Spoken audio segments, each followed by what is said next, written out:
અને ગોધરાની સરકારી આયુર્વેદિક હોસ્પિટલમાં વીજ ધાંધિયા. રાત્રિ દરમિયાન કલાકો સુધી વીજ પુરવઠો ખોરવાતા હાલાકીનો વારો આવ્યો, ત્યારે દર્દી અને હોસ્પિટલના કર્મીઓ ટોર્ચના સહારે રાત વિતાવવા માટે મજબૂર બન્યા. હોસ્પિટલમાં જીવજંતુનો પણ ભય છે, ત્યારે હોસ્પિટલમાં સાપ ઘૂસી આવવાના પણ દ્રશ્યો સામે આવ્યા. એમજીવીસીલમાં આ અંગે વારંવાર રજૂઆત કરવામાં આવી છે, ત્યારે વીજ પુરવઠાની આ હાલાકીથી કેટલાક ઇન્ડોર દર્દીઓ ઘરે જતા રહે છે. દર્દીઓને જાણ કર્યા વિના જતા રહેતા હોસ્પિટલ સ્ટાફ ચિંતિત બને છે, ત્યારે વીજ પુરવઠો ખોરવાઈ જતા આ પ્રકારની પરિસ્થિતિ. મિનિમમ દિવસની આઈપીડી એકલી આઈપીડી અત્યારે 30 થી 35 હોય છે અને ઓપીડી 160, 62, 163, 200 ઉપર ઘણી વાર નીકળી જાય છે, પણ અવારનવાર ઇવનિંગ, મોર્નિંગ, નાઇટ હોય છે અમારી. જો નાઇટમાં ઘણી વાર સામાન્ય વાતાવરણ હોય તો એ નાઇટમાં લાઇટ જતી રહે, પવન ફૂંકાતો છો સામાન્યમાં, તો પેશન્ટો એટલો બધો ગુસ્સો અમારા ઉપર કરે. લાઇટ ના હોય એટલે ઝેરી જાનવર પણ અંદર આવી શકે છે. પેશન્ટોને સંડાસ બાથરૂમ જવામાં બહુ જ તકલીફ પડે છે.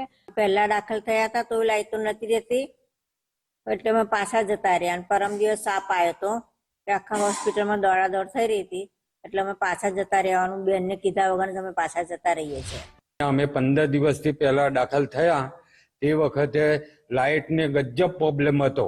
હવે અંધારામાં અમારે અહીંયાથી બહાર જવું હોય તો અમારે જવાનું કઈ રીતના? ત્યાં ગાડી છે તે એક વખત તો આવડું મોટું સાપોલિયું નીકળ્યું અને અંધારાના અંદર એ તો અમે બચી ગયા. તો 10 દિવસથી હું આવ્યો છું, પણ અહીંયા આગળ લાઇટની કોઈ સગવડ નથી. અહીં હેરું જોજર, પછી પાણીની તકલીફ પડે છે, સંડાસ જવું હોય અંધારામાં અમારે જમવું કેવી રીતના? એક બીમારી તો હું મટાડવા માટે આવ્યો છું અને બીજી બીમારી ઊભી થાય છે, તાવ આવે છે. લાઇટ નથી, લાઇટનો પ્રોબ્લેમ બહુ જ છે અને આજુબાજુ ઝાડી હોવાથી સાપનો ડર બહુ છે.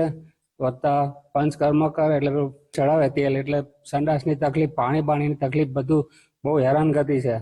પંચમહાલ, દાહોદ અને મહીસાગર જિલ્લાના અંતરિયાળ વિસ્તારના લોકો તેમજ શહેરીજનોને આયુર્વેદિકની જે સારવાર છે તે મળી રહે તે માટે ગોધરાના નજદીક આવેલ જે પોપટપુરા સરકારી આયુર્વેદિક હોસ્પિટલ છે ત્યાં 3 જિલ્લાના કેટલાક દર્દીઓ જે છે સારવાર લેવા માટે આવતા હોય છે, પરંતુ ક્યાંક ના ક્યાંક આ જે હોસ્પિટલમાં છે લાઇટ ન હોવાના કારણે અહીં આવતા જે દર્દીઓ છે તે ભારે હાલાકીનો સામનો કરી રહ્યા છે. ત્યારે હાલ આપણા ક્ષેત્ર દ્રશ્યો બતાવવાના પ્રયત્ન કરીશ કે ગોધરા પાસે આવેલ જે પોપટપુરા છે, પોપટપુરામાં સરકારી આયુર્વેદિક જે હોસ્પિટલ છે ત્યાં પંચકર્મ સહિતને અનેક વિવિધ બીમારીઓ જે દવા છે એ દવા સારવાર કરવા માટે 3 જિલ્લામાંથી, અંતરિયાળ વિસ્તારમાંથી જે દર્દીઓ છે એ આવેલા છે. ત્યાં સાથે સાથે અહીં દાખલ બી થયા છે, પરંતુ છેલ્લા કેટલાક દિવસથી લાઇટ ના હોવાના કારણે હાલ જે મીણબત્તીના સહારે અહીં દર્દીઓ રહેવા માટે મજબૂર બન્યા છે. સાથે સાથે જે હોસ્પિટલ છે, હોસ્પિટલના જે સ્ટાફ છે, સ્ટાફ પણ બેટરીના સહારે, મોબાઈલની બેટરીના સહારે અને મીણબત્તીના સહારે આ જે દર્દીઓ છે તેની સારવાર કરી રહ્યા છે.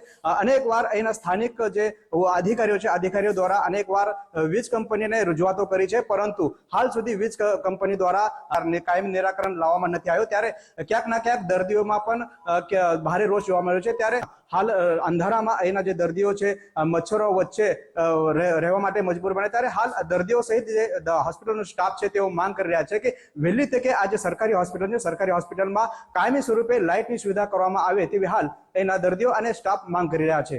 Namdev Patil, Gujarat first news, Godhra.